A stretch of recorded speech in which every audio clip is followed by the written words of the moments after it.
Radhamara Kunja Bihari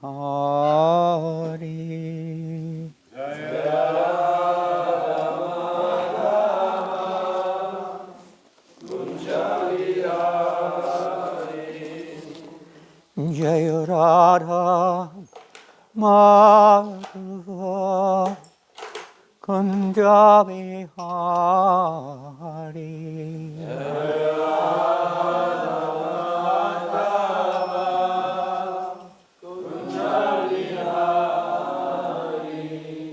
Gopi Janabalabha Giridharadhari Jaya Gopi Janabalabha Giridharadhari Jaya Gopi Janabalabha Giridharadhari Jaya Gopi Janabalabha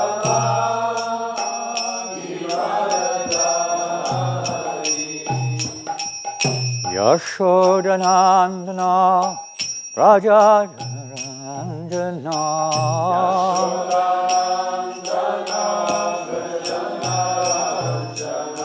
Yashodanandana Prajaranjana Yashodanandana Prajaranjana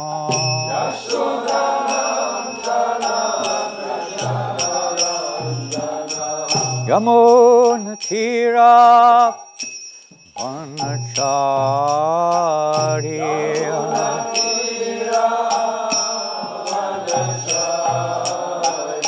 Yamunatira Vanachari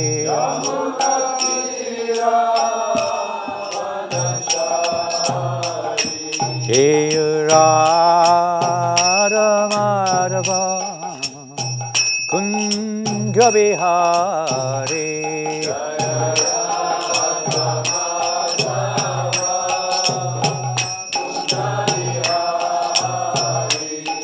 Radha Madhava Kunja Bihari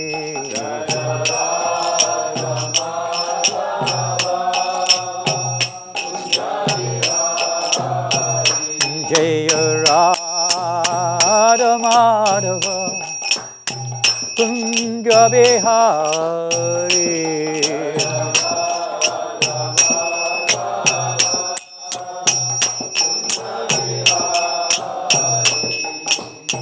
Namaste Nrsimhaya Namaste Nrsimhaya Palada Lada Dayane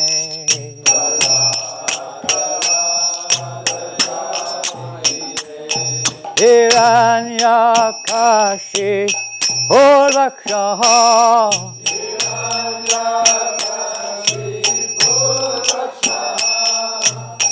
Shiratamka Nakalaye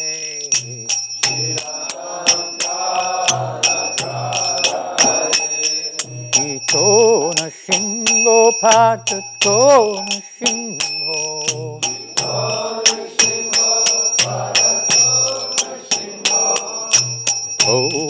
Yato Yantato Shingo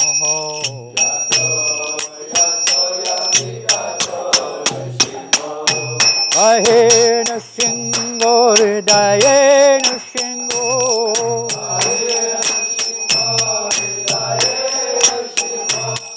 Shingo Maring Sharanam Prapade Nara Shinga Maring Sharanam Prapade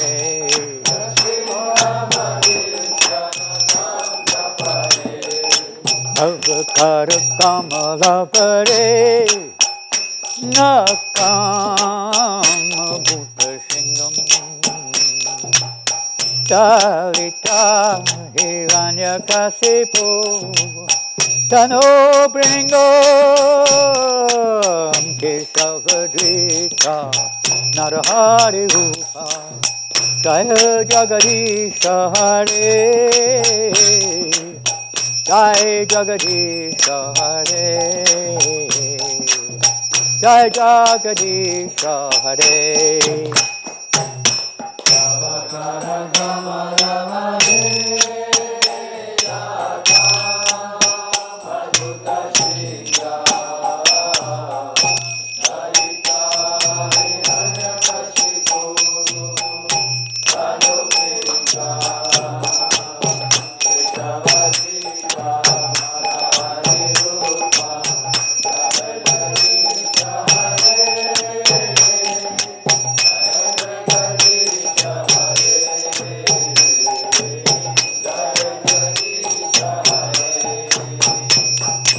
Kesavadita Narari Rupa Jai Jagadisha Hare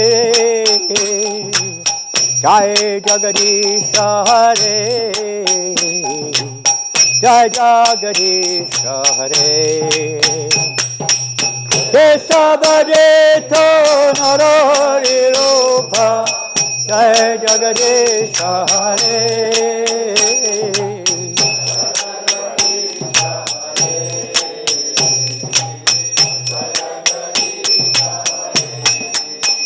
Jaya Nrsimha Dev, Nrsimha Dev, Nrsimha Dev, Jaya Nrsimha Dev.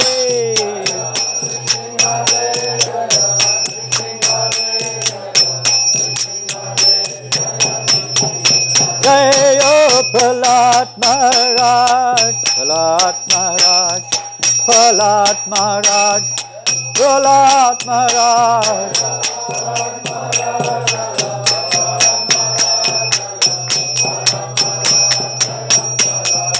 Jai Prahlad Maharaj, Prahlad Maharaj, Prahlad Maharaj, Prahlad Maharaj.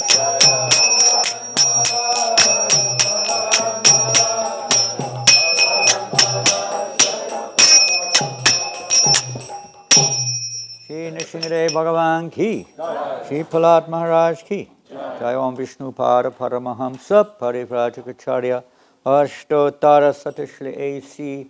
Bhaktivedanta Swami Prabhupada ki, and Srila Prabhupada ki, Shri Sri Gaur Nitai ki, Shri Sri Krishna Balaram ki, Shri Sri Radha Govinda Madhava ki, Shri Gaur Nitai ki, Grantharaj Srimad Bhagavatam ki, Shri Nrsimha Caturdasi ki, Shri Lord Nrsimha Dev's appearance day ki, Agogo Premanande.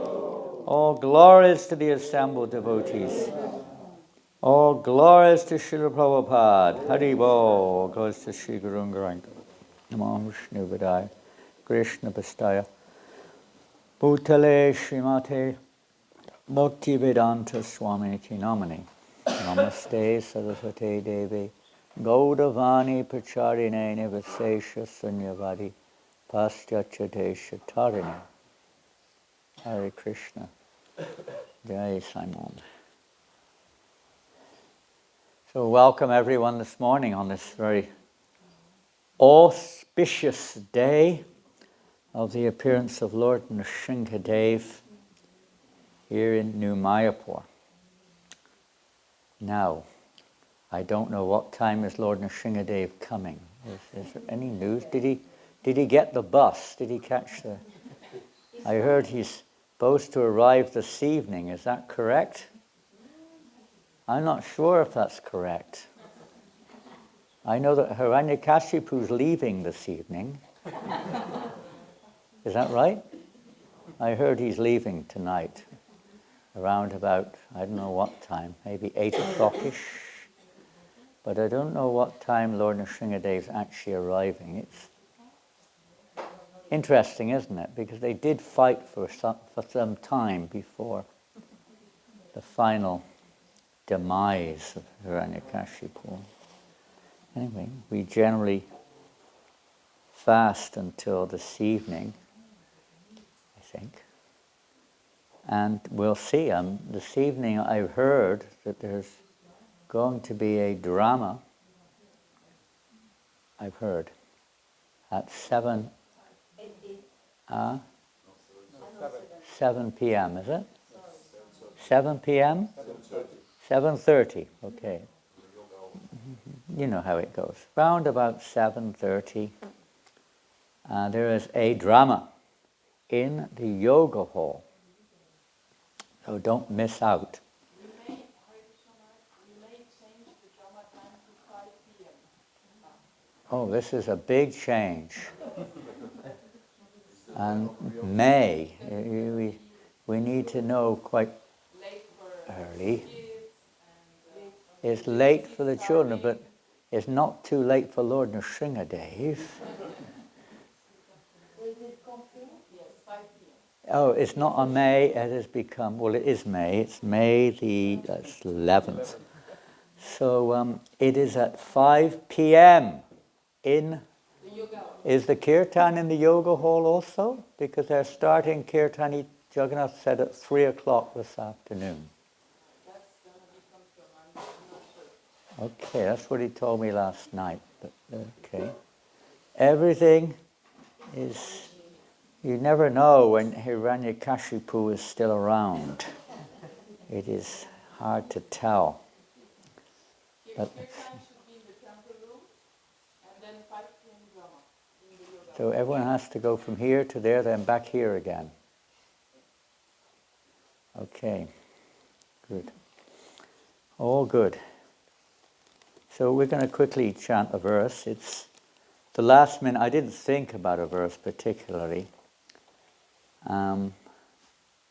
because at 5 o'clock you're going to hear the story, I guess. Usually that's what happens in a drama. They usually depict the story, I guess. That's something.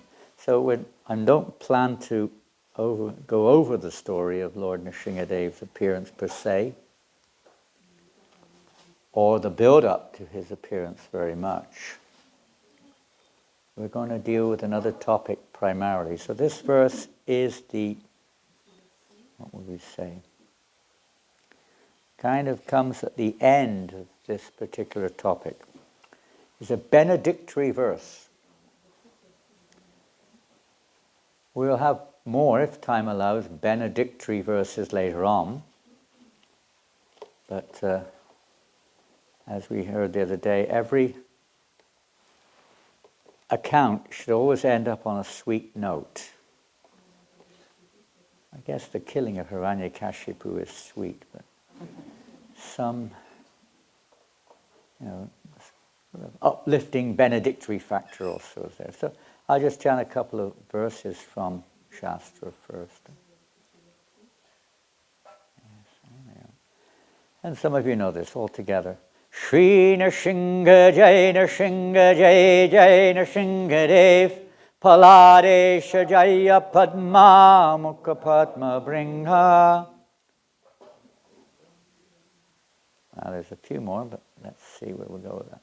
All glories to Lord Nrsimha Dev. All glories to Lord Nrsimha Dev, who is the Lord of Prahlad Maharaj, and like the honey bee, is always engaged in beholding the lotus-like face of the goddess of fortune. That was spoken by Chaitanya Mahaprabhu himself. And when he visited one of the Nrsimha temples, maybe Singhachalam, I'm not sure, one of them. Some beautiful pictures of Lord Nrsimha Dev. Ugram Viram Mahavishnum Jvalantam Sarvatomakum Nrishingham Vishnam Badram Mrityur Mrityum Namamyaham. I bow down to Lord Nrsimha, who is ferocious and heroic like Lord Vishnu. He is burning from every side. He is terrific, auspicious, and the death of death personified. Or, well, who can overcome death? Vagishayascha vadane lakshmiryascha chavakshasi yasyaste hridaye samvit tang Nrsimham mahang bhaje. Lord Nrsimhadev is always assisted by Mother Saraswati, the goddess of learning. And he is always embracing to his chest the goddess of fortune, Mother Lakshmi Devi. The Lord is always complete in knowledge within himself. Let us offer our respectful obeisances unto Lord Nrsimhadeva. Actually, that's the commentary of Sridhar Swami, Srimad Bhagavatam. And continue in the commentary of Sridhar Swami. Palada vidayaladam bhakta vidya vidaranam sharadindu ruching bande parindra vadanang harim. I see Dhananjaya, Prabhu, is that you chanting? You're a devotee of Lord Nrsimhadev, I can hear. Let me offer my most humble, respectful obeisances unto Lord Nrsimhadeva, who is always enlightening Prahlad Maharaj within his heart, and who always kills the nescience that attacks the devotees. His mercy is distributed like moonshine, and his face is like that of a lion. Let me offer my most humble obeisances unto him again and again.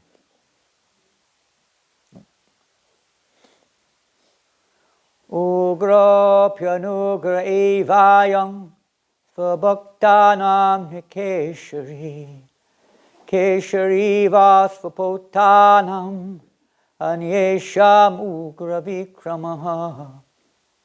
Although very ferocious, the lioness is very kind to her cubs.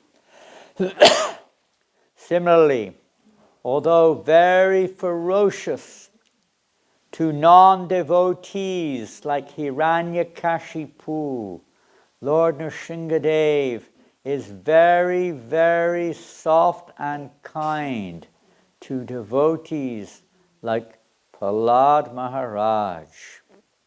Again, that was uttered by Lord Chaitanya Mahaprabhu.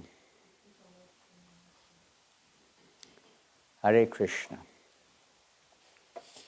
Shri Prabhupada ki jai. You can take the computer if we can.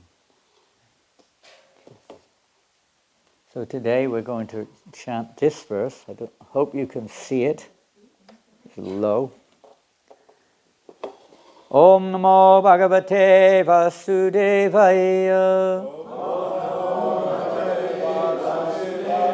Om Namo Bhagavate Vasudevaya. Om Namo Bhagavate Vasudevaya.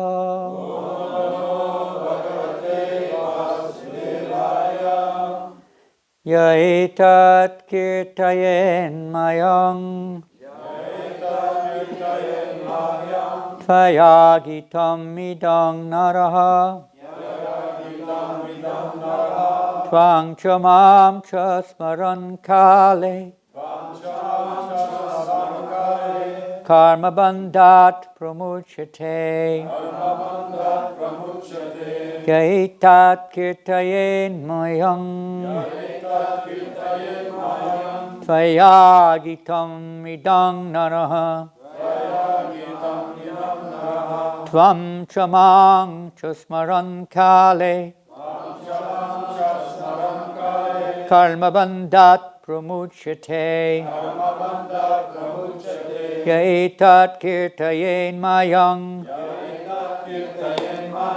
Tvayagitang idang manaraha. Twang chamam cha smaran kale. Karma bandhat pramuchate.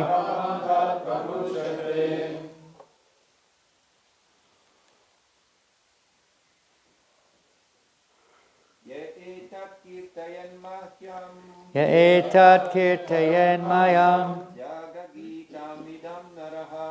Tvayagitam idang naraha. Twang chamam cha smaran kale. Karma bandhat pramuchate. Ya etat kirtayen mayam. Tayagitang idang naraha. Tvam chamam cha smaran kale. Karma bandhat pramuchate. Ladies. Ya etat kirtayan mayam. Tvayagitam idang naraha.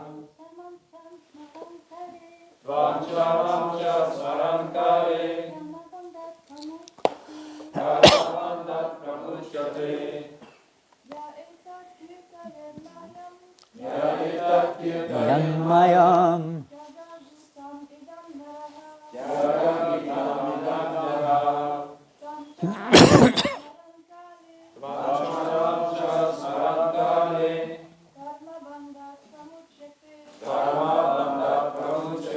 I'm going to go straight to the translation. One who always remembers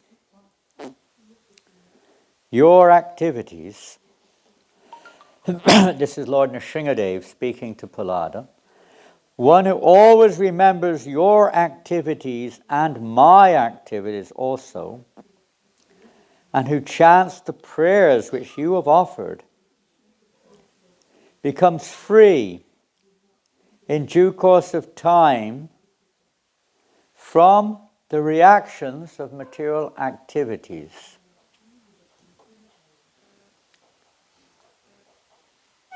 We hope that after the session we'll receive another benediction which will take us a little further than just becoming freed from the reactions of material activity. But you could say the process goes on simultaneously, but certainly the stage of anartha-nivritti is a necessary stage.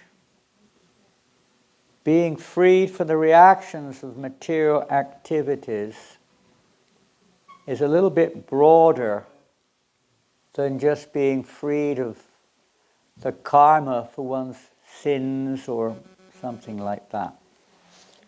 It is the total removal of the tendency to act in a way which causes the repetition of birth and death in this world. In other words, it's basically liberation from the modes of nature, from samsara. Brahma bhuta prasanatma nasochatina kankshati samaksarveshu bhuteshu madbhaktim vibhate.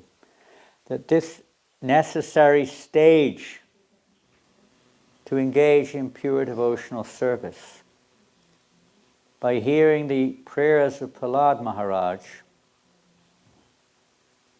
one's journey or one's traversing over the path of birth and death, the path of karma, the attachments which we have, the tendencies, etc., which are all under this category, can all be removed. So I thought today we'll hear some of those prayers.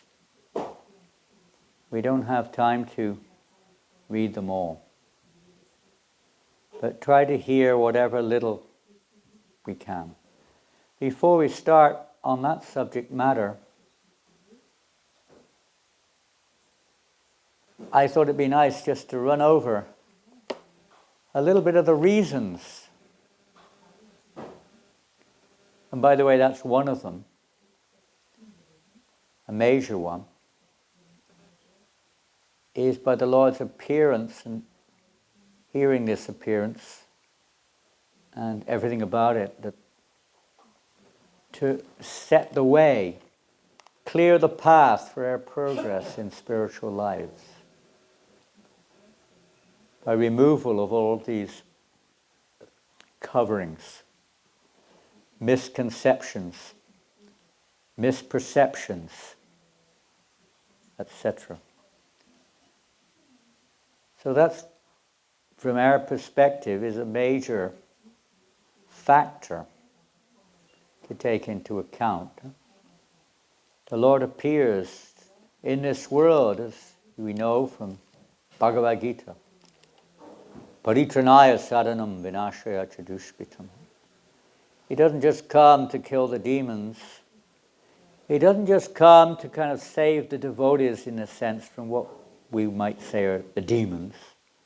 If we go deeper, yes, it's true. But to cheer out. Om Namo Bhagavate Nrsimha Namastejas Tejase Avir Avir Bhava Vajranaka Vajradarsh Dharma. I said, go. Karmasyan Vandaya Vandaya Tamo Grasa Grasa Om Shvaha Abhayam Abhayam Atmani Bhuyashta Om Shom. He tears out all of these material propensities from our hearts. Clears the way. And as one of Gopaswami Prabhu's favorite aspects of Lord Nrsimhadev's mercy is to be experienced in Mayapur Dham, or Navadvip Dham, Nrsimhapali, where Bhakti Vinod Thakur takes shelter of Lord Nrsimhadev, to remove whatever impediment is on our path so that we can actually worship Radha and Krishna. This form of the appearance of Lord Nrsimhadev, Lord Ramachandra, Lord Krishna, these are the three mentioned of all the forms significant, and especially for aspirants of devotion to Radha and Krishna, Lord Nrsimhadev's presence is essential. We're not just praying, save me from death, save me from cancer, save my brother. We may have an element of this, but it's really to save us, as we'll see from Prahlad Maharaj, from something else in a minute. What other reasons does Lord Nrsimhadev appear? What do you think? He's hungry. Okay, that's a good answer. Very good answer. I don't know if he didn't eat much, did he? No. But what else? Maybe a few drops went in. Show to Goddess Lakshmi our advice against demons. Well, we know where you're coming from. Pani Bhushan Prabhu. There's this story in the Quran. Yeah. Goddess Lakshmi asking How the Lord fights, huh? Yeah. His wife is so sweet. Yeah, he's always so sweet with Lakshmi Devi, so of course it was a little bit heavy, to say the least, for Lakshmi Devi. Yes, to show how another aspect of that is that everything comes from the Lord. The propensity to fight, to get angry, everything has its origin in God. So he's showing that. Good point. Anything else? To fulfill the desire of his devotee. Which one? Prahlad Maharaj. Yeah, Prahlad Maharaj. And also, not only Prahlad Maharaj, of course, the demigods also, and other devotees, and particularly Narada Muni. Well, maybe we can, I don't know if we can, I'm a little bit, let's say, disoriented. But maybe we can find it. Let's see. This is in this earlier section. You may remember, and I'm saying we're not going to tell the story, but Prahlad Maharaj was in the ashram. He was in the womb of Kayadu, the wife of Hiranyakashipu, who'd gone away to perform austerities. So he was being protected by Narada Muni. And whilst he was, before that, the demigods, seeing that Kayadu was pregnant, they decided they would kidnap her because Hiranyakashipu was away. And they did. Indra and the demigods kidnapped Kayadu. The intention was to hold her until the child was born and then kill the child. Because the child was obviously a great demon born of Hiranyakashipu. But Narada Muni intervened. And he said, stop. And he said, you cannot kill this child, even if you try.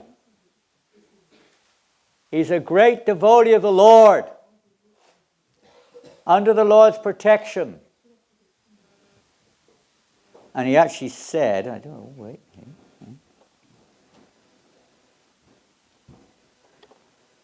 This one here. Narada Muni said to the demigods, the child within this woman's womb is faultless and sinless. He's a great devotee, a powerful servant of the Lord. Therefore, you will not be able to kill him. In the purport, Prabhupada says, it will be impossible for you to kill the child, even though you are demigods. And certainly, it will be impossible for others. Impossible to kill the child. Perhaps we'll come across, again, I say I'm a little disoriented here for various reasons. So it's interesting to note that earlier on, before Nrsimhadev appeared at least, Hiranyakashipu was very worried. He tried to kill him by various means. Tried to kill Prahlad, that is, by various means. His son, Prahlad. Nothing worked. He was really worried. Almost to the point of giving up.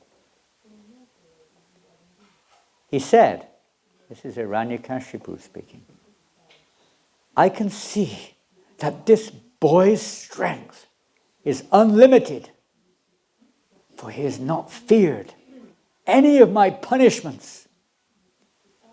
He appears immortal.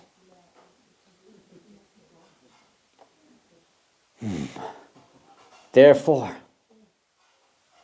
because of my enmity toward him, I shall die.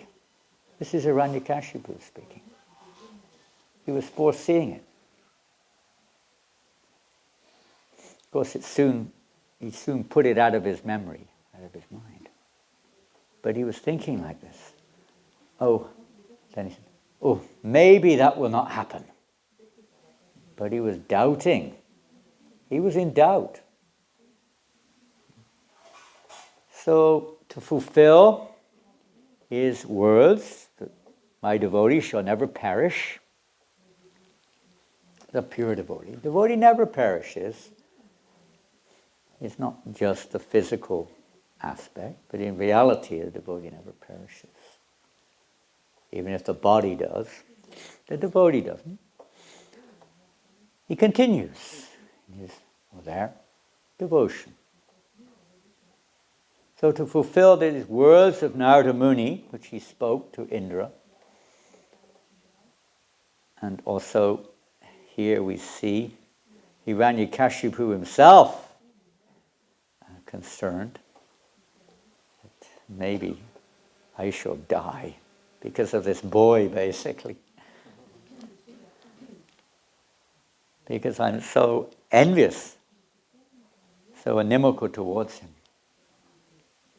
What other reasons did he appear? Anything else? Like through the word of Pradhan Maharaj that he's everywhere. Yes, yes. That he's everywhere. That God is indeed everywhere. He's not limited like a jiva, an ordinary living entity. He may not be seen everywhere, but he's even in that pillar over there. I don't know what would happen if the Lord suddenly burst out of that pillar. You would definitely feel it. But in fact, more, it might create a few other reactions. I don't know. Looking at, but he's everywhere.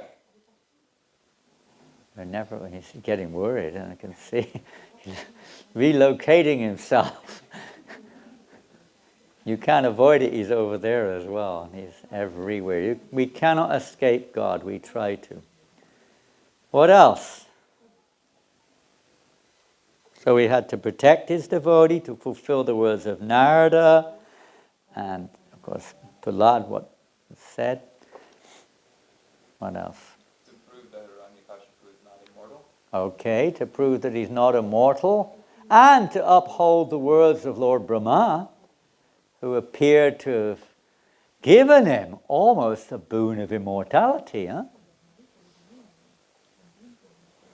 He came to perform a little surgery. A little surgery, okay, there's the original surgeon. I never thought of that one. That's a pretty, I have to put that on the list, a good one. To taste Virya Ras? Pardon? Virya Ras. Ah, very nice. We kind of heard that a little bit earlier on, this desire to fight and in anger. I mean, you've got to be a little angry to really fight properly, isn't it? What do you think, Fanny Bhushan? Pardon? I think so. I think so. It's really to have a real fight, isn't it? So the Lord likes to fight. He enjoys it. It's one of the rasas. It's not the primary one, but it's one of the rasas. He has to taste it. Otherwise it won't exist in this world. So who's he going to fight with? Not going to fight with Lakshmi. Well, maybe they'll quarrel, but he's not going to fight with her. Who's he going to fight with? Come down here with some puny little jiva? Not very exciting, is it? If, okay, today we have the world champion wrestling match. It's some 300-kilo man and a mouse. Let us see who wins. Normally the mouse will not win. So who's he going to fight with? Jai and Vijay, they were discussing about themselves. Who's going to be the best fighter? Okay, Jai and Vijay, who are they? Doorkeepers. The doorkeepers, the gatekeepers of Vaikuntha. The chief ones, the chief.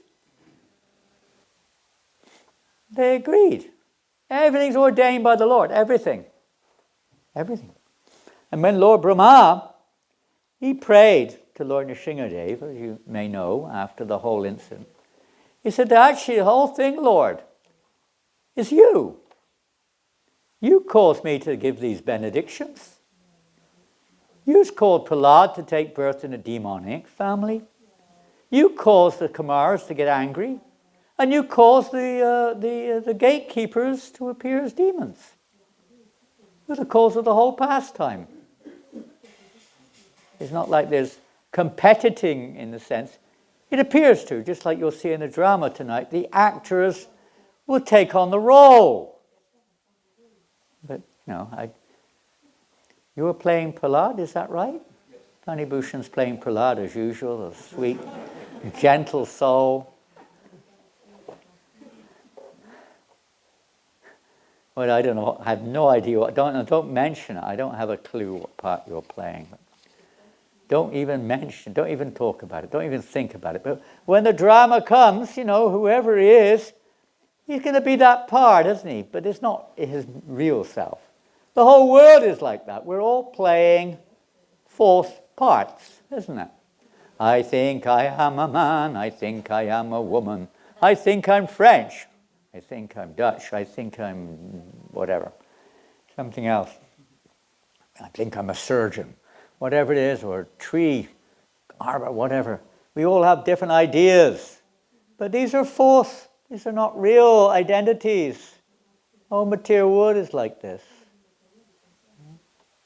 So if Krishna's going to fight, he's going to have to fight with somebody really good. So one of his closest associates takes this role and completely identifies with it. He's actually the dear devotee of the Lord. Not a demon, but he acts like that. Full on. Full on. So what other reasons did the Lord appear? Protect his devotee.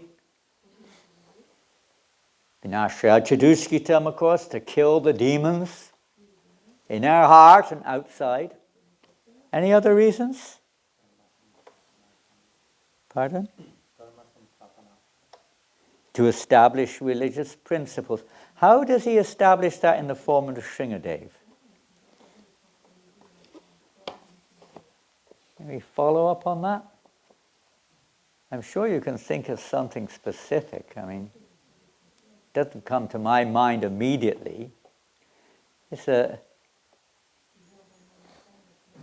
in one sense, to establish righteousness over evil or something. Now maybe you can think of something. Try. What's this? We mentioned, I think that. Well, we could say to perform extraordinary pastimes, isn't it? I mean, isn't this one of the most wonderful pastimes for Vaishnavas, for devotees? It's a little bit perplexing to people in general. Very perplexing. This is God.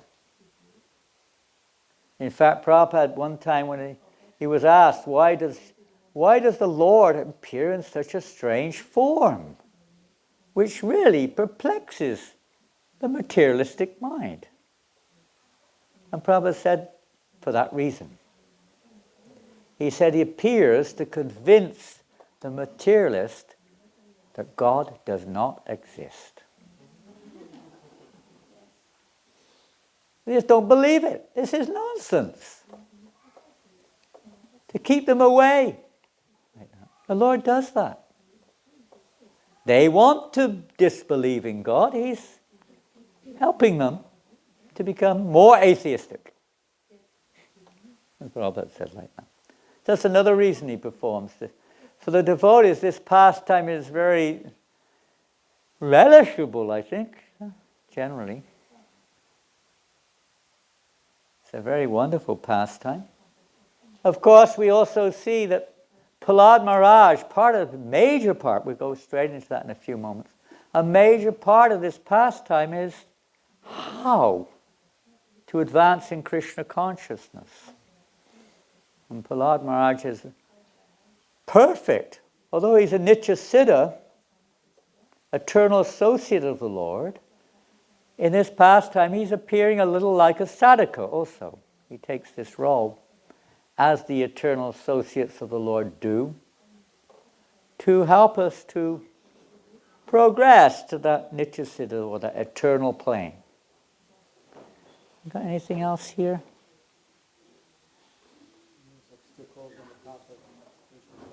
Pardon? That we started in the very beginning. That was the first one we mentioned, basically speaking. To remove whatever obstacles or anarthas are there on our path. Benedict Ganesha, or to benedict Lord Ganesh. In what way? In actually helping material devotees to perform their ritualistic activities. Yeah. Talk about it later. I don't quite grab that one. I'm sure there's something very deep there in your statement there. I guess you could say he also had a... Why was he angry? Why did Lord Nrsimhadev appear so angry? Even he's killed Hiranyakashipu, he's finished. The demigods are all there, they're all praising him, he's still angry. Why is he angry? Because Hiranyakashipu put in the pillar. Because he never what? Hiranyakashipu when He smashed the pillar with his fist. Sometimes you say club, but in the Bhagavatam it says with his fist. He smashed the pillar. It's more internal, but I'm not sure what it is about something is not finished with Something's not finished in his heart. Okay, he's killed Hiranyakashipu, he's still not satisfied. What is that that's not finished? The demigods have glorified him, he's still not pacified. Lakshmi is afraid to go near him. So what is missing? Because he's so angry that such a aparad was committed. Correct. Such an aparad to his dear devotee Prahlad. The demigods, they just stood by. Meanwhile, Prahlad is being tormented by Hiranyakashipu. Tormented. He's angry like anything at the demigods also, practically. Practically speaking. To show how great his devotees are. This pastime also illuminates the nature of pure devotion and how dear his pure devotees are. Maybe. Yeah. You could say also to prove, which the Lord does in many occasions, to prove that no one is greater than him. Neither the demigods nor the demons. No one can challenge him. He is the greatest of all. So maybe other reasons are there. Those are just a few that come to mind. And now we're going to go into the Prahlad Maharaj's prayers if we can, I think.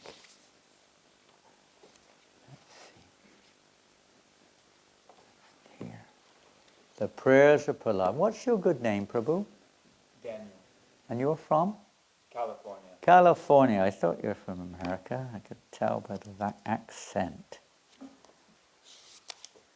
Today, Radhanath Swami is in Los Angeles giving class on Lord Nrsimhadev. So we're going to come round now. The demigods of all tried their best, but they were not able to appease the angry Lord.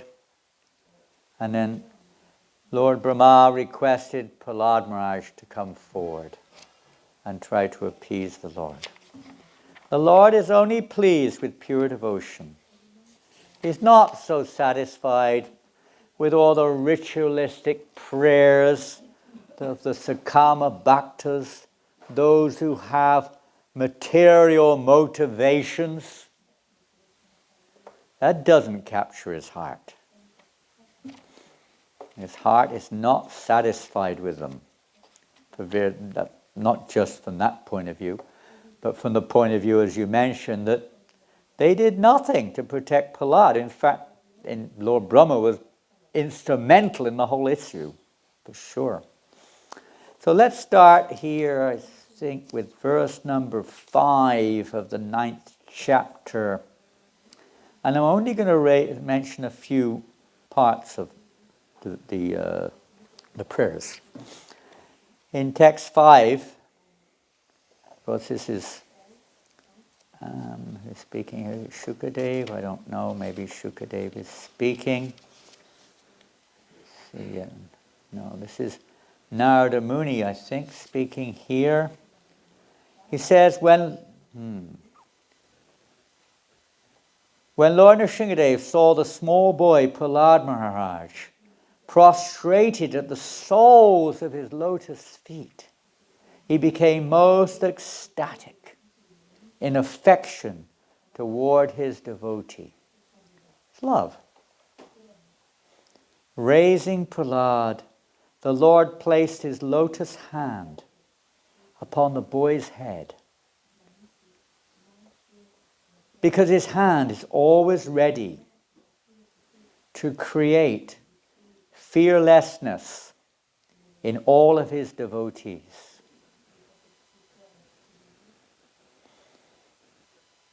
The hand of the Lord.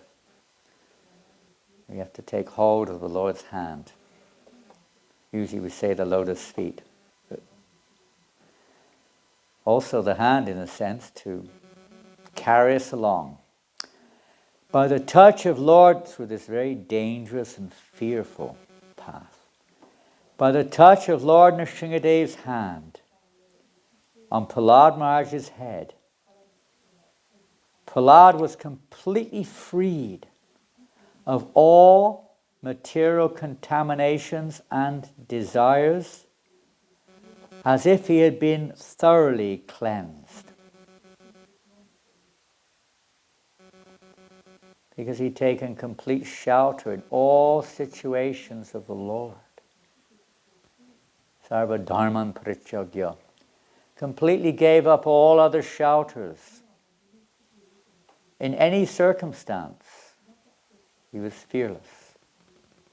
The Lord was protecting him.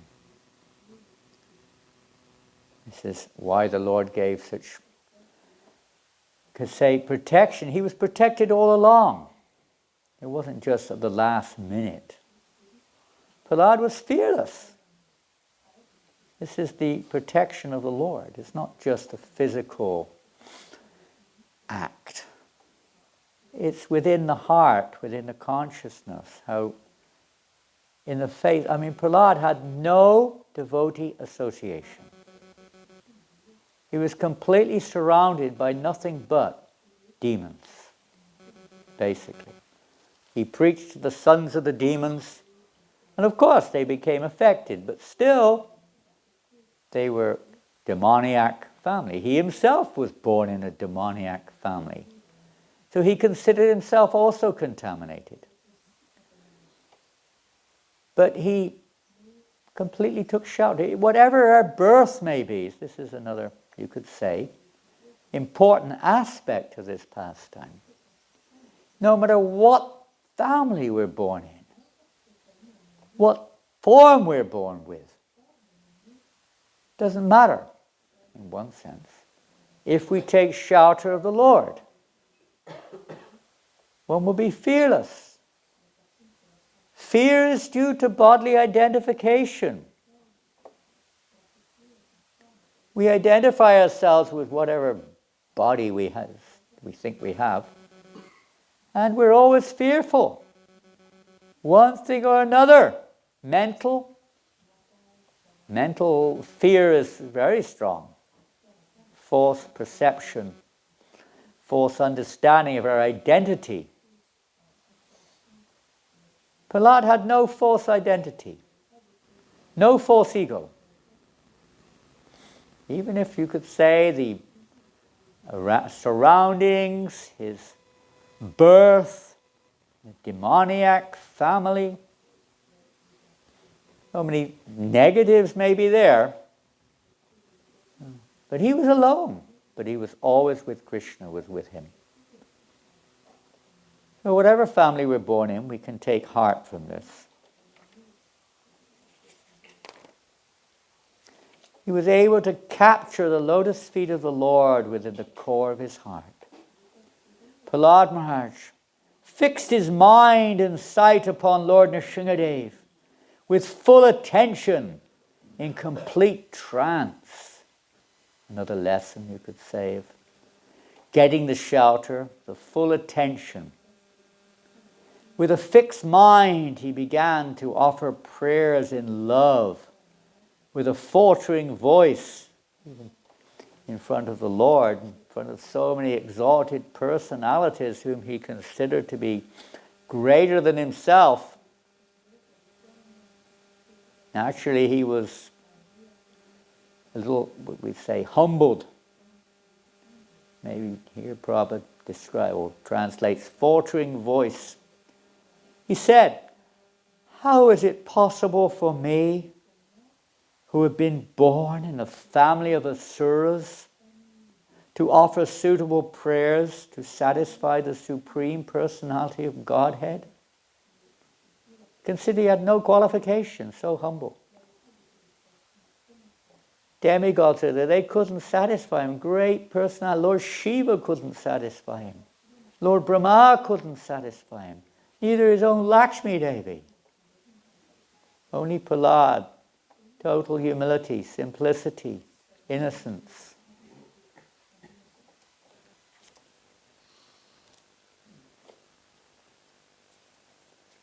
It's not just by reciting some Vedic mantras. That may be good, it depends on our attitude, our surrendered attitude. Of course, one can only satisfy the Lord, as Prahlad says here, by devotional service.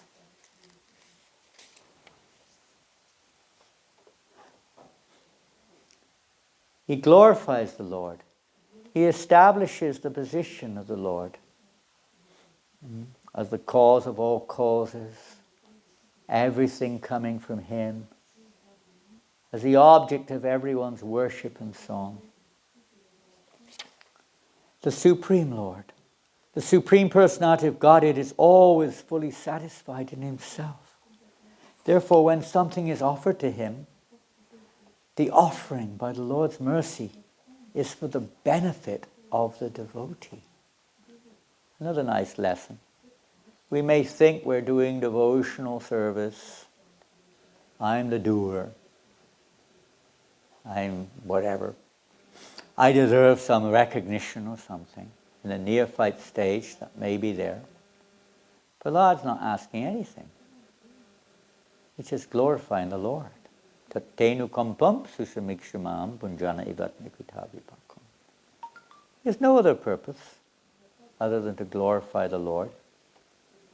He has nothing to gain. He doesn't want anything. He just wants the opportunity, we'll hear in a minute, of devotion. It's a gift. The greatest gift that exists is the opportunity to be engaged by the mercy of the Lord in devotional service. If we want to go back to Godhead, if we're really interested in our own self-interest, then the devotional service has to be a hoitikiya pratyata, at least.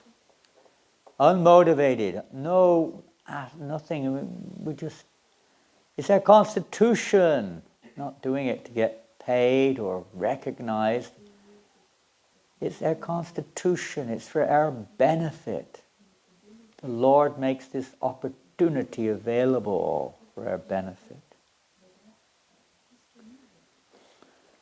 Anyone who has been forced by ignorance to enter the material world may be purified of material life if he offers prayers to the Lord and hears the Lord's glories.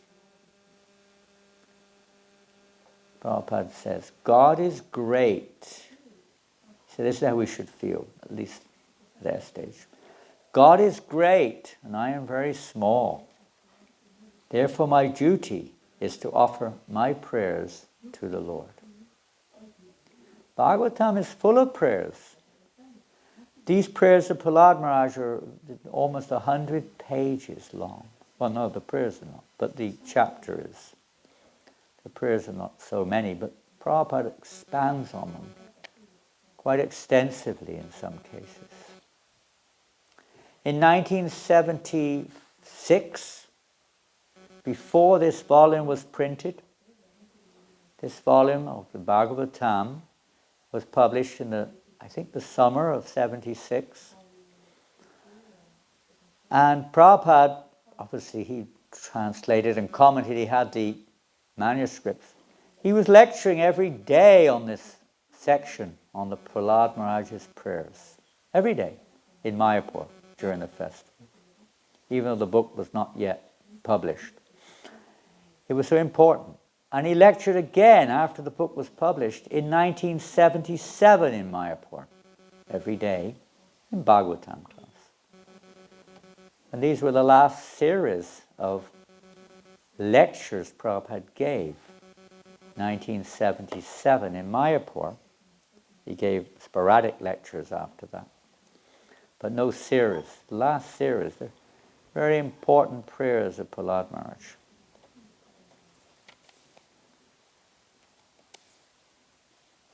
Prabhupada does say, in 1967 when Prabhupada fell sick in America, he actually requested the devotees, this is where the prayers we sing, Namaste Narashingaya Palada Lada Dayane, entered into ISKCON.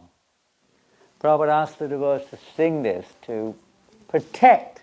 He came to the West to establish Krishna consciousness and make it available. So he was very worried. Prabhupada sometimes expressed a fear, which is related also to Prahlad's fear, which he had, we'll hear in a minute, of the movement being impeded. In the case of 67, it hardly started. So he was very worried that his mission would not be completed, or at least established. He wasn't just worried because, I might die, save me.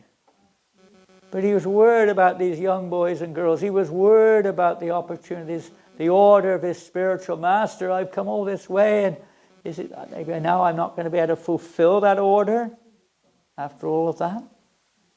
So he was praying. He asked the devotees to pray like this.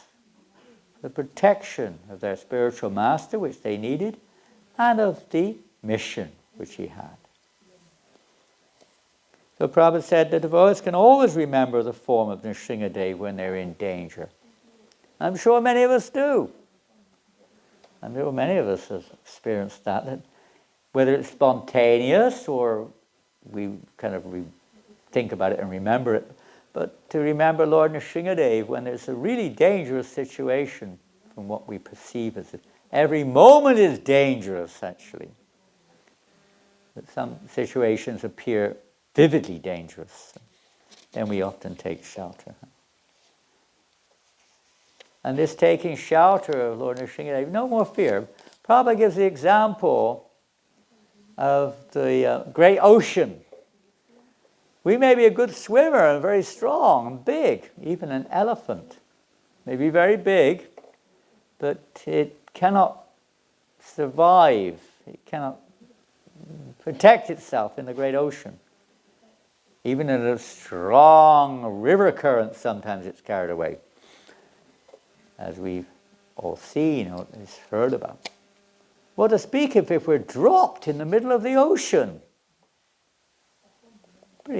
not a very pleasant thought, to suddenly find oneself in the middle of the Pacific Ocean alone, not even with a rubber ring,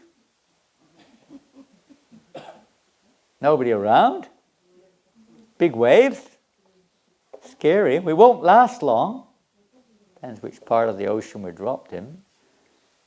But the fish, little teeny weedly fish, is having a great time there. The waves are whipping, the ocean's whatever, fearful, but the little fish is having a great time until the fisherman comes along maybe. But he's having a great time because it's taken shelter, Prabhupada said. Complete shelter of the ocean. So when we take shelter of the Lord, then there's nothing to fear anymore. Because everything is nothing but an expansion of the Lord. Nothing exists outside of the Lord. The whole thing with friends and enemies is just a concoction of our misunderstanding. Everything is a manifestation of the Lord. You can say, not that we see it like that, but it is an expansion of the Lord. It's His energy, everything that exists. The capacities people have to perform activities in certain ways, everything ultimately has its origin in the Lord. He's reciprocating with their desire.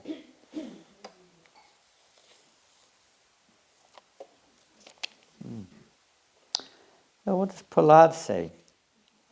O most powerful, insurmountable Lord, who are kind to the fallen souls, I have been put into the association of demons as a result of my activities, and therefore I am very much afraid of my condition of life within this material world. I'm very much afraid of my condition of life within this material world.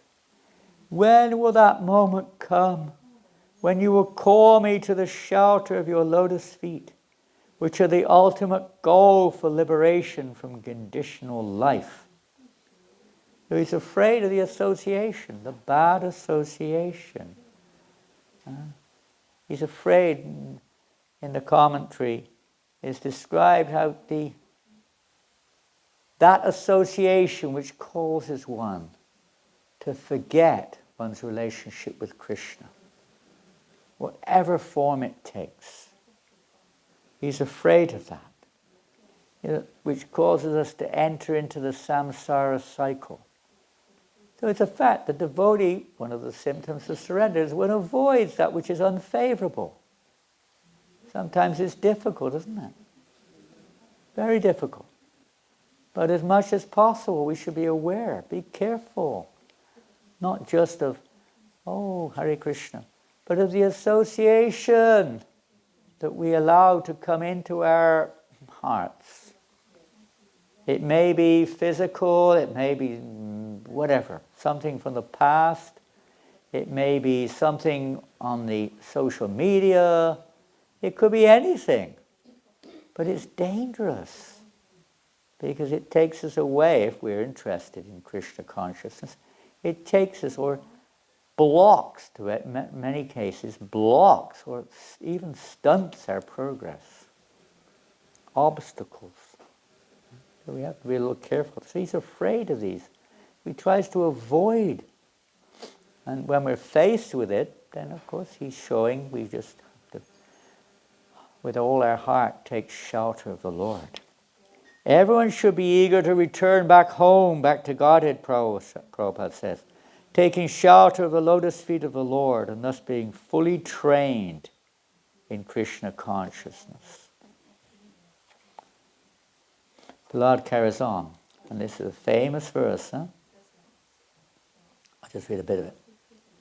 Although there are many remedies by which to get out of miserable life, any such remedies in the material world are more miserable than the miseries themselves. They just create another one after the next, after the next. It never stops. Therefore I think that the only remedy is to engage in your service. Kindly instruct me in such service. We were not going to comment, it's such a big topic. Prabhupada writes in a purport, little down line, attachment for glorifying the Lord by hearing and chanting the holy name and activities of the Lord, Shravanam Kirtanam Vishnu, certainly brings one to the position where material contamination is absent. One should chant, I put this in, it's not part of the subject in one sense, but Prabhupada writes here, one should chant the bona fide songs received from the disciplic succession. A little note for our kirtaniyas and for devotees in general. Prabhupada writes, one should only, basically saying, we should only chant the bona fide songs received from the disciplic succession. Not from here, there, and everywhere. They may be nice, but that's not our business. The next verse, Prahlad says, whatever remedies they accept, although perhaps temporarily beneficial, are certainly impermanent. For example, a father and mother cannot protect their child. A physician and medicine cannot relieve a suffering patient. And a boat on the ocean cannot protect a drowning man. Prabhupada does qualify that a little bit. He says, As a matter of routine duty, one must, of course, accept other remedial measures. In other words, we don't just blindly go ahead without doing anything, but ultimately we realize that it's not going to save us. You may take medicines, you may do what you can to protect the body, but ultimately, Mare Krishna, Rake Krishna Marike, nobody can save us. Krishna wants to kill us, nobody can save us. He wants to save us, no one can kill us. And it can be taken in other areas. Everything is ordained or willed by the Lord. We just play our part. Our humble attempts, Prabhupada says, to propagate the Krishna consciousness movement all over the world is the only remedy that can bring about a peaceful and happy life. There's no other remedy. Everything else may be a relief. It may be a liberation from the material world even. Or maybe freed of one's karma. One may go to heaven. But it's not a really solution. It's not the real remedy. The only real remedy is pure devotional service. Prabhupada writes, therefore in the beginning the living entity, this is just a little bit of information here, the living entity wanted to enjoy the material energy and to give the living entity all facility. Krishna, the Supreme Personality of Godhead, created the material world and gave the living entity the facility to concoct different ideas and plans through the mind. That's all that's going on. It's all that's going on. It's not just it could be said sometimes like a dream, but or like children just playing around with toys, with sand, provided by their parents, and concocting different things. That's all we're doing. Therefore, the time element, Prahlad says, is your representation. My Lord, O Supreme, no one can conquer you. As for me, however, I'm being crushed by the wheel of time, and therefore I surrender fully unto you. This is how a devotee feels, this humility. Our material condition, Prabhupada writes, of suffering has been allotted to us by the Supreme Personality of Godhead. You can't stop it. We can adjust it or try to, but it still comes. We've got that allotment. It's a result, of course, our past association, our past interaction with the material energy causes our future pleasure and pain, and the desires which we develop as we sojourn through the material universes, through birth after birth. We develop different tendencies and desires. There are also karmic reactions from our interaction with this world. And by the grace of the devotees and the Lord, one may get that chance. Brahmanda Brahmite Kom Bhagavan Jeev Guru Krishna Prasadi Pai Bhakti Lata Bij, the chance of that seed of devotion being in the heart. The love of God is already there, but it's not manifest. By the association of devotees, that seed of actual devotion to the Lord is there. They plant it in our hearts. And by cultivation, it can gradually grow. Desires to serve Krishna grow. Thoughts of Krishna start to occupy our consciousness, we hope, more and more. In this way, transformation is taking place. The desire is still there. Not that we are devoid of desire. It's another illusion. But the desire has to be correct. Desire has to be constitutional, eternal, related to Krishna. Lord, Prahlad Maharaj says, I request you to place me in touch with your pure devotee and let me serve him as a sincere servant. This is the crux of the prayers in many ways. Prahlad is praying to the Lord, please connect me with your pure devotee and let me serve him sincerely. Narottam Das Thakur Charya Vaishnava Seva Nishtaya Payecha Keva. He writes that nobody can go back to Godhead, nobody, without the mercy of the Lord, and particularly without the mercy of the Lord's devotee. Without serving the pure devotees of the Lord, nobody can go back to Godhead. We can chant till the cows come home, as we say in English. That means forever. But without serving a pure devotee, it doesn't work. Krishna, you get something. A material benefit, maybe liberation. But it's only by the grace of a pure devotee of the Lord can we enter into the eternal association of the Lord. It's the greatest benediction, actually, Prabhupada writes, to be in touch with a pure devotee. And the greatest benediction is to get this reward, that we can come into contact with a pure devotee and servant instead.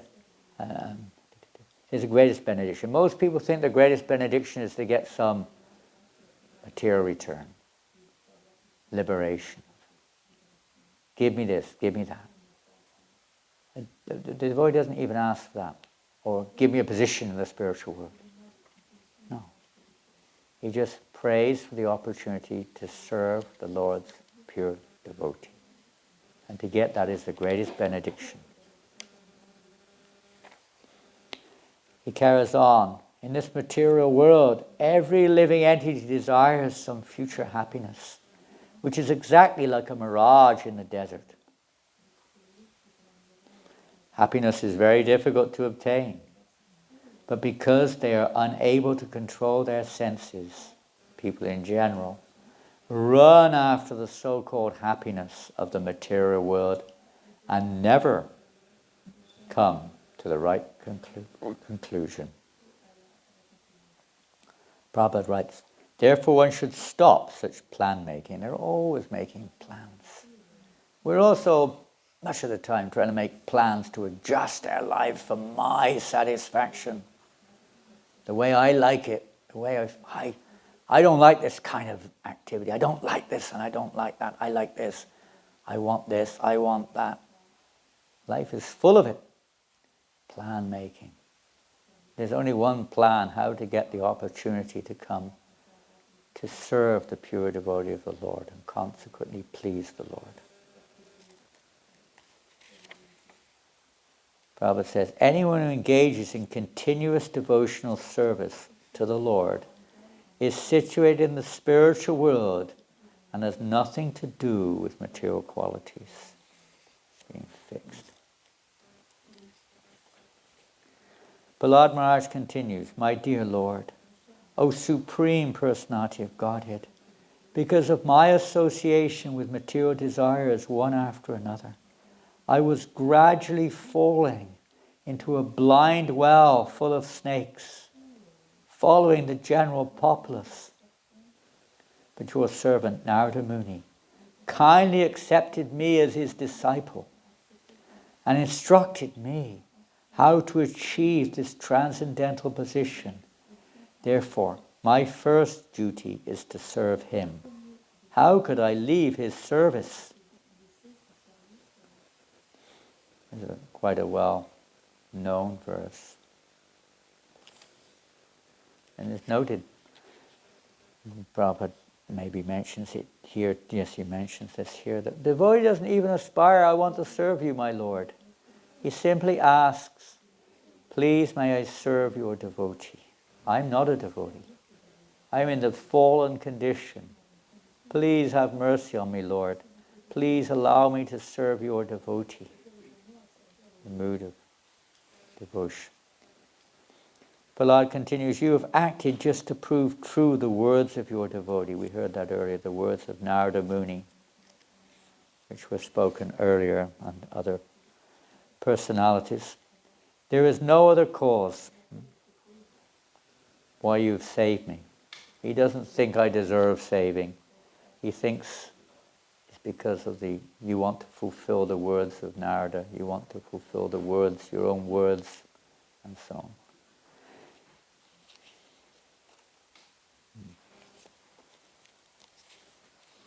We're going to skip quite a few verses now because the Lord, Prahlad Maharaj then glorifies the Lord in various ways. One of the nice things he says is people can't understand the cause of all causes because he gives the example of a seed in a tree. You can only see the tree. We can't see the cause, which is the seed. What is the seed? Out of sight. Although it is there, we can't see it. So people in general, they don't have the eyes to understand what the cause is. They only see what we see with their limited senses.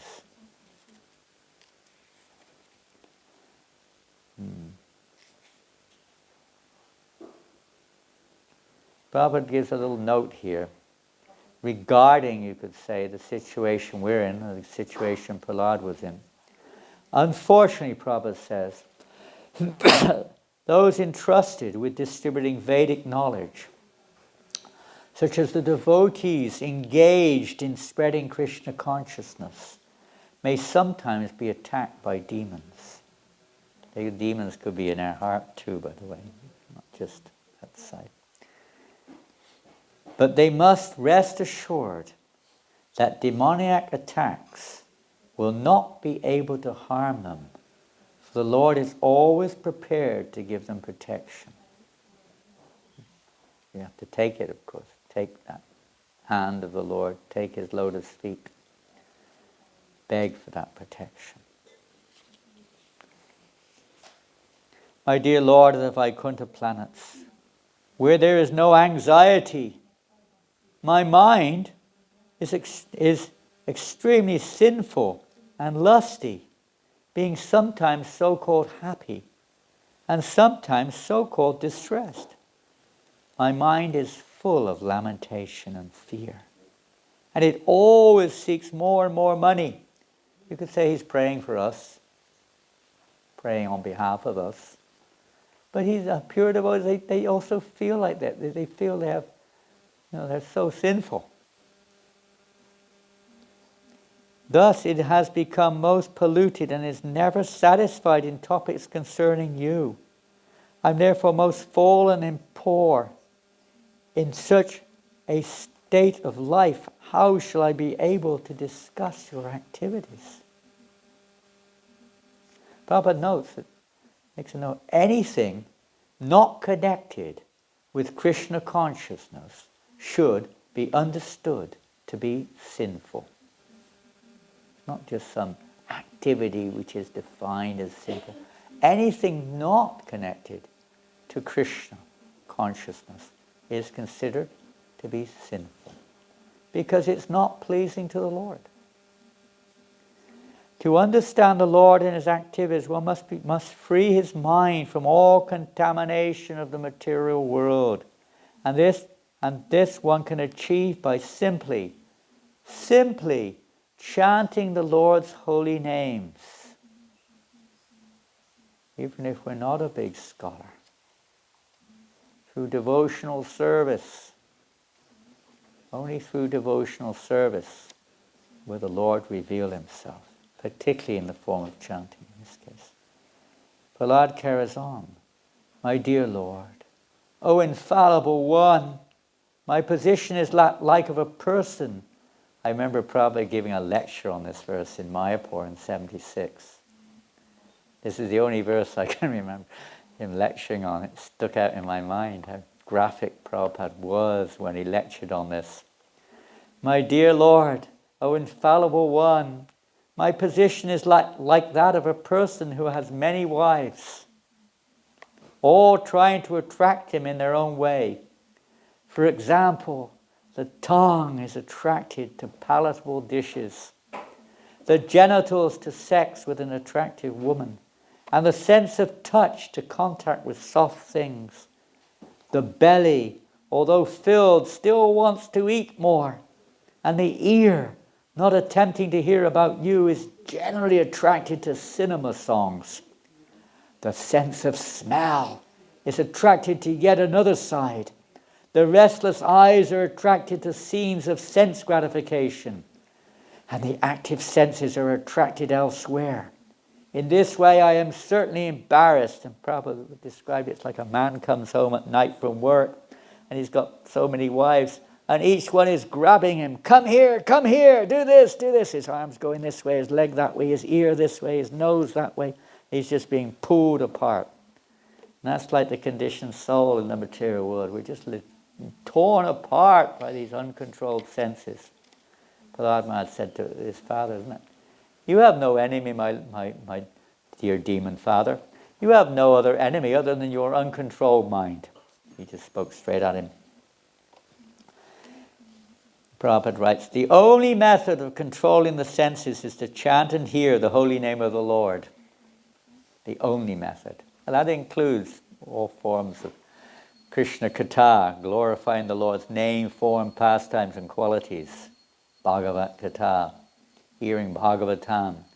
We may think 1,000,001 other solutions are there, but this is the only solution which really gets to it. It removes the problem at the root. But we spend so much of our time, watering the leaves and trying to decorate the branches and trying to get rid of the bugs on the branches and so on. But just by this one activity of taking shelter of the holy name or Krishna Katha, all other things are adjusted. My dear Lord, you are always transcendently situated on the other side of the river of death. But because of the reactions of our own activities, we are suffering on this side. Indeed, we have fallen into this river and are repeatedly suffering the pains of birth and death and are eating horrible things. Now kindly look upon us, not only upon me, but also upon all others who are suffering, and by your causeless mercy and compassion, deliver us and maintain us. We have to move on a little quickly. We're not going to reach the end here. Oh dear. O best of the great personalities, one of the most famous verses. I am not at all afraid of material existence, for wherever I stay, I am fully absorbed in thoughts of your glories and activities. My concern is only for the fools and rascals who are making elaborate plans for material happiness and maintaining their families, societies, and countries. I'm simply concerned with love for them. Paradukha dukhiya. The only suffering of a devotee is that others are making endeavors just to cause their own suffering all the time. I'd like to read many points, but we're going to have to skip them. My dear Lord Nrsimhadev, I see that there are many saintly persons indeed, but they are interested only in their own deliverance, not caring for the big cities and towns. They go to the Himalayas or the forest to meditate with vows of silence. They are not interested in delivering others. As for me, however, I do not wish to be liberated alone. Leaving aside all these poor fools and rascals, I know that without Krishna consciousness, without taking shelter of your lotus feet, one cannot be happy. Therefore I wish to bring them back to your shelter of your lotus feet. You can see the same mood in Gaur Leela. Prahlad Maharaj appears as Vasudev Datta. The same mood. He also appears on occasion as Prahlad Maharaj, as Haridas Thakur, but primarily as Vasudev Datta. These eternal associates of the Lord can appear in many forms, according to the will of the Lord, according to the purpose which he has, and to serve the Lord's purpose. They can appear as the Lord wills, not conditioned. Sex life, Prahlad goes on, is like compared to the rubbing of two hands to relieve an itch. Grihamadis, so-called grihastas, who have no spiritual knowledge, think that this itching is the greatest platform of happiness, although actually it is the source of distress. The Kripanas, the fools who are just the opposite of Brahmanas, are not satisfied by repeated sensuous enjoyment. Those who are dearer, however, who are sober and who tolerate their teaching are not subjected to the sufferings of fools and rascals. I'm going to jump on. I hope we can reach where we want to get. I'll jump that over. So Nrsimhadev was pacified by Prahlad's prayers. And he wanted, with prayers, the Lord gave up his anger. And he said, I am very much pleased with you. Therefore, please ask a benediction, whatever you want, that you desire. And Prahlad Maharaj didn't want anything. He didn't want to take any benediction. In fact, he saw this, my Lord, why are you testing me? Why are you testing me like this?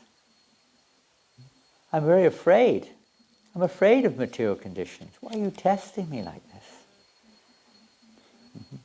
Oh my Lord, because the seed of lusty desires, which is the root of all material existence, is within the core of everyone's heart. You have sent me to this material world to exhibit the symptoms of a pure devotee. Why are you testing me, Lord? Actually, Vishwanath Chakravarti says, he's not tempting this devotee. He's trying to show how great the devotee is. That despite the opportunity, the devotee has no interest in anything but pure devotional service. Not interested in anything else. Appears like temptation. Prahlad, from our point of view, you could say, is responding almost like that. On the other hand, one who desires some material benefit in exchange for devotional service cannot be your pure devotee. He is no better than a merchant who wants profit in exchange for service. O my Lord, I am your unmotivated servant, and you are my eternal master. There is no need of there being anything other than master and servant. You are naturally my master. I am naturally your servant. We have no other relationship. O my Lord, best of the givers of benediction, if you would all want to bestow a desirable benediction upon me, I pray from your Lordship that within the core of my heart there be no material desire. One prayer. From the core of my heart there be no material desire. We may not be ready for that one. O my Lord, when a human being is able to give up all the material desires in his mind, he becomes eligible to possess wealth and opulence like yours. But Lord Nrsimhadev replied, I order you to enjoy the opulences of the demons in this material world, acting as their king, until the end of the duration of time occupied by Manu. A long time. The Lord wanted him to take that role. The devotee surrenders to whatever the devotional service means, whatever the Lord wants, not what I want. Serving a pure devotee means whatever they tell us to do, not what we want to do. It might coincide, it might not. It does not matter, the Lord says, that you are in the material world. So Prahlad has to show the example here. You should always continuously hear the instructions and messages given by me, and always be absorbed in thought of me, for I am the Supersoul existing in the core of everyone's heart. Therefore give up fruitive activities and worship me. My dear Prahlad, while you are in the material world, you will exhaust all the reactions of pious activity by feeling happy, and by acting piously, you will neutralize impious activity. Teaching us a lesson. One who always remembers your activities and my activities also, and who chants the prayers you have offered, becomes free in due course of time from the reactions of material activities. And I'm going to go to the final benediction now, end of class. It's end of the previous chapter. Last verses, give me 2 minutes.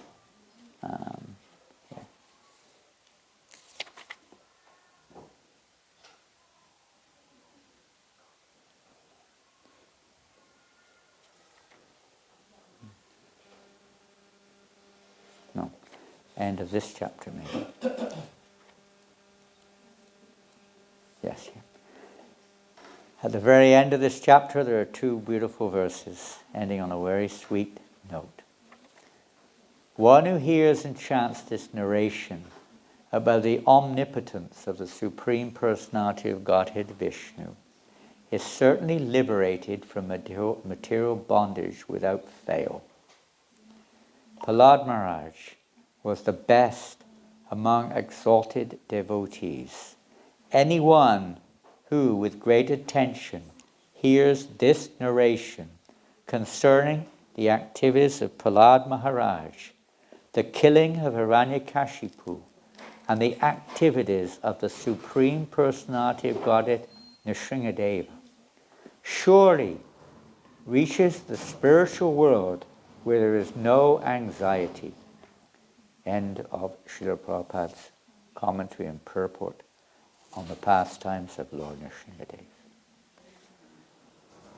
Jai Shri Shri Nrsimha Bhagavan ki Jai. Shri Prahlad Maharaj ki Jai. Shri Nrsimha Caturdasi ki Jai. Srila Prabhupada ki Jai.